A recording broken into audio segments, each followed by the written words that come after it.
গাজীপুরের শ্রীপুরের নয়নপুর থেকে বর্মি সড়কের সংস্কার কাজ 2 বছর ধরে বন্ধ হয়ে আছে।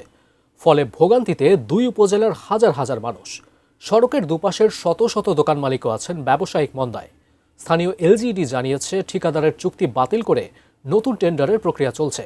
গাজীপুরের শ্রীপুর প্রতিনিধি শিহাব খানের পাঠানো তথ্যচিত্রে ডেস্ক রিপোর্ট। কোথাও ইটের খোয়া ফেলে রাখা, কোথাও পড়ে আছে রডের গাঁথুনি, কোথাও খোঁড়াখুঁড়ি করা, আর বাকি অংশ এমনিতেই খানাখন্দে ভরা। গাজীপুরের শ্রীপুরের নয়নপুর থেকে বর্মি সড়ক এটি। সেখানে উঁচু নিচু পথে দুলকি চালে চলে অটোরিকশা বা গাড়ি, বেশিরভাগ অংশে পায়ে হাঁটে শত শত মানুষ। তবে বৃষ্টি হলে সে উপায়ও নেই। নয়নপুরে ঢাকা ময়মনসিংহ মহাসড়ক থেকে বর্মি হয়ে তেলিহাটি পর্যন্ত 5 কিলোমিটার সড়ক। শ্রীপুরের পাশাপাশি ময়মনসিংহের গফরগাঁও উপজেলার কিছু অংশের যোগাযোগ এই সড়ক দিয়েই।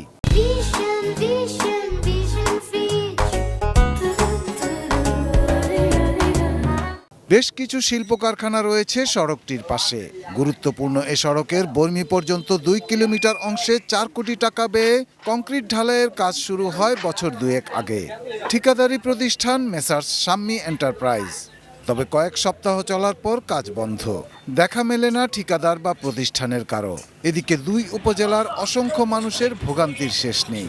এই রাস্তা দিয়ে এরা আপনার শিল্প কারখানার লোক যাতায়াত করতে পারে না। ওই দিকটা ঘুরে গেলে একটা লোকের 50 টাকার মতো ভাড়া করে। একটু বৃষ্টি হইলেই পুরো রাস্তায় পানি জমে যায় এবং হাঁটা চলার অনেক সমস্যা হয়। ওভারলোড থাকলে 5 জন লোক থাকলে উল্টা যায় রিক্সা।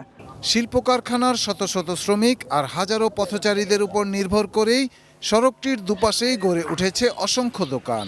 যান না চলায় দোকানগুলোর ব্যবসায় নেমেছে ধস। প্রায় 2 কিলোমিটার দোকানপাট, ঠিক আছে, সবাইরই ব্যবসার নাজুক অবস্থা।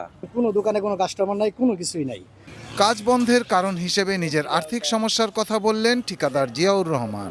সমস্যা প্রথম তো অর্থনৈতিক সমস্যা মূলত আসিলই, কারণ বড় কাজ, ইনভেস্ট বেশি, বিভিন্ন জায়গায় কয়েকটা কাজ ছিল, এই জন্য মনে করেন ব্যস্ত হয়ে গেছে। তবে আর অপেক্ষা না করে ঠিকাদারের সঙ্গে চুক্তি বাতিল করে পুনঃটেন্ডার দিয়ে নতুন প্রতিষ্ঠানকে কাজ দেওয়ার প্রক্রিয়া চলছে বলে জানিয়েছে শ্রীপুর উপজেলা LGED.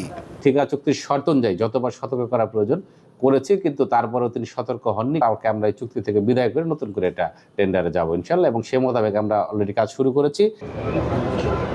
Shahidul Rana, desk report, ATN news.